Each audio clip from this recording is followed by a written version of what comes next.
First line நேயர்களுக்கு வணக்கம். அதாவது அதிமுக கதை இப்போது மாறுகிறது. எடப்பாடி பழனிசாமியோடைய அரசியல் வாழ்க்கை அஸ்தமிக்க போகிறது. இரட்டை இலை பறிபோக போகிறது. அது வேறு குரூப் கேப்சர் பண்ண போகிறாங்க. பாஜக அதிமுகவை கையில் எடுக்க போகுது. ரைட்டா?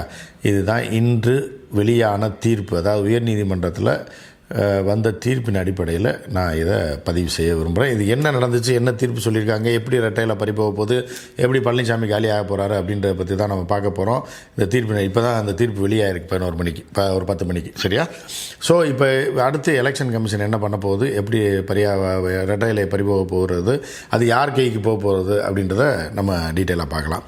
இப்போ ஏற்கனவே நம்ம ஒரு சமிக்கை கொடுத்துருந்தோம். ஏற்கனவே நம்ம 6 மாதத்திற்கு முன்பு சரி, நீ ஒரு வருடம் சரி, ஜீவா டுடேயாக இருந்தாலும் தமிழ் குரலாக இருந்தாலும் நீங்கள் எடுத்து பார்த்தீங்கன்னா ஒன்று சொல்லியிருப்போம். நம்ம திரும்ப அதை வலியுறுத்திக்கிட்டு இருக்கோம். என்ன அப்படின்னா, எடப்பாடி பழனிசாமி பாஜகவுடன் கூட்டு சேர வேண்டும். அந்த அதிமுக அப்படியே கூட்டு சேரணும். இல்லை என்றால் எடப்பாடி பழனிசாமி அதிமுகவிலிருந்து அகற்றப்பட்டு அதிமுக பாஜக கூட்டணி உறுதி. ஆனால் எடப்பாடியும் அதில் இருக்க, அந்த ட்ரெயினில் ஏறுறாரா இல்லையான்ற முடிவை எடப்பாடி தான் எடுக்கணும் அப்படின்றது தான் பாஜகவோட திட்டமாக இருக்குது அப்படின்னு சொல்லி நம்ம நீண்ட நாளாக சொல்லிட்டு இருந்தோம். இப்போ புதுசாக என்ன ஆயிருக்கு அப்படின்னா, புது டேர்னிங் பாயிண்ட், அதையும் நம்ம தான் பிரேக் பண்ணியிருக்கோம். என்ன அப்படின்னா, இப்போ 2-3 நாட்களாக நம்ம பல சேனலில் தான் பேசியிருக்கோம். நம்ம சேனலில் ஃபஸ்ட்டு பிரேக் பண்ணியிருக்கோம். என்ன அப்படின்னா, செங்கோட்டையன் தலைமை ஏற்கப் போகிறார். அதற்கான வேலைகள் வேகமாக நடைபெற்று வருகிறது. அதிமுகவுக்கு செங்கோட்டையன் தலைமை ஏற்கப் போகிறார் அப்படின்ற விஷயத்தை நம்ம சொல்லியிருப்போம்.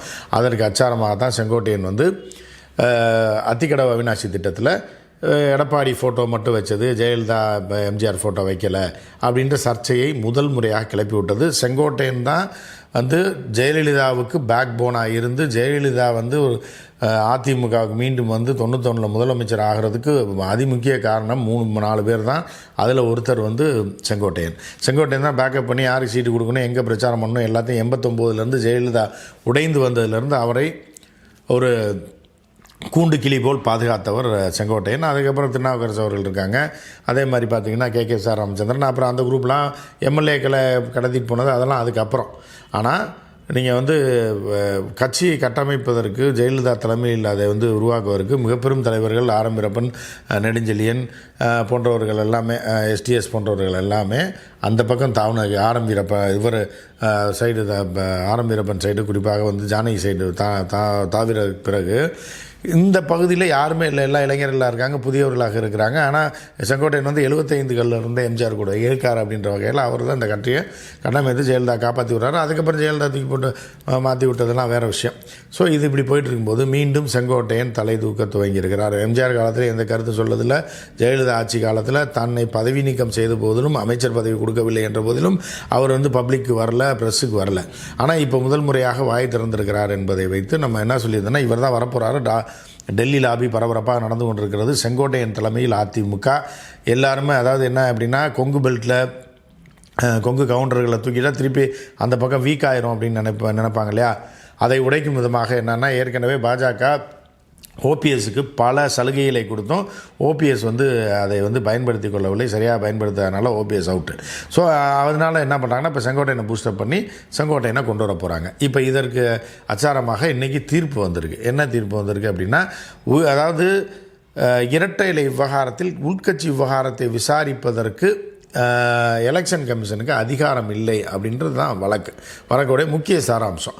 ஸோ இந்த வழக்கில் இதுதான் எடப்பாடியார் சொல்கிறாரு. அவர் தரப்பில் இது பண்ணது, எதிர்த்தரப்பில் ஃபைல் பண்ணது என்ன பண்ணியிருக்காங்க அப்படின்னா, தற்போது இந்த அதிமுகவில் பெரிய மனமாற்றம் ஏற்பட்டிருக்கிறது, ஆதரவு ஓபிஎஸ்க்கு பெருகி இருக்கிறது. எனவே இந்த விசாரித்து இரட்டையில் யாருக்கு அப்படின்றத நீங்கள் பிரித்து கொடுக்கணும் அப்படி, எடப்பாடிக்கு அந்த அதிகாரத்தை வழங்கக்கூடாது அப்படின்னு சொல்லி, அதாவது என்னென்னா, இரட்டை இலை விவகாரம் தொடர்பாக அதிமுக உள்கட்சி விவகாரத்தை விசாரிப்பதற்கு எலெக்ஷன் கமிஷனுக்கு சென்னை உயர்நீதிமன்றம் தடை போட்டுச்சு. அது இவ்வளோ நாள் அந்த வழக்கு தடையிலே இருந்தது.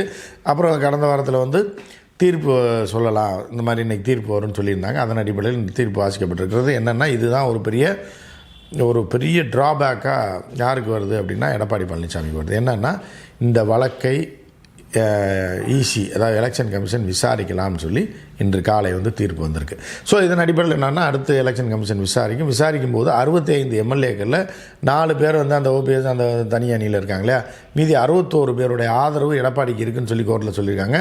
அதை எலெக்ஷன் கமிஷன் விசாரிக்கும் போது என்ன ஆகும் அப்படின்னா 40 எம்எல்ஏக்கள் இந்த 4 பேரையும் சேர்த்து குறைந்தபட்சம் 40 எம்எல்ஏக்கள் யாருக்கு ஆதரவு தெரிவிக்கிறாங்க அப்படின்னா செங்கோட்டையனுக்கு ஆதரவு தெரிவித்து எலெக்ஷன் கமிஷனில் கொடுத்த உடனே என்ன ஆகும்னா இந்த ரெட்டலை அடுத்து முடக்கப்படும். அதற்கப்புறம் இவங்க எம்எல்ஏ ஆதரவை காமிச்சு அந்த ரெட்டலையை திருப்பி வாங்கி எடப்பாடி பழனிசாமியை வீட்டுக்கு அனுப்பிடுவாங்க. கட்சியில் இருக்கிறனா இல்லைன்னா பொண்ணு எந்த பதவி இல்லாமல் அவரை தூக்குவதற்கான வேலைகள் ஜரூராக நடந்து கொண்டிருக்கிறது. இது எல்லாமே யார் பகவான் தான் பின்னாடி இருக்கார் அப்படின்றத நீங்கள் புரிஞ்சுக்கணும். ஏன்னா எலெக்ஷன் கமிஷனில் மத்திய அரசுடைய தயவு இல்லாமல் நீங்கள் எலெக்ஷன் கமிஷனில் ஒன்றும் ஆட்டவும் முடியாது, அசைக்கவும் முடியாது. அவர்கள் சொல்லி வச்சுட்டு எல்லாம் இந்த மாதிரி பண்ணிடுங்க அப்படி பண்ணியிருக்கேன்ட்டாங்கன்னா முடிஞ்சு போச்சு.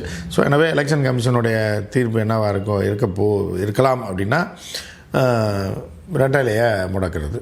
அதுக்கப்புறம் ரெட்டலை கிடைக்கணும் அப்படின்னா யாருக்கு எம்எல்ஏ ஆதரவு இருக்குதுன்னு கேட்பாங்க. இந்த 65 எம்எல்ஏல எங்களுக்கு 40 பேர் இருக்குன்னு 5 பேர் இருக்குதுன்னு சொல்லி செங்கோட்டையன் தரப்பு போய் காட்டுவாங்க. காட்டும்போது என்ன ஆகும் அப்படின்னா அவர்கள் கையில் கட்சி போயிடும்.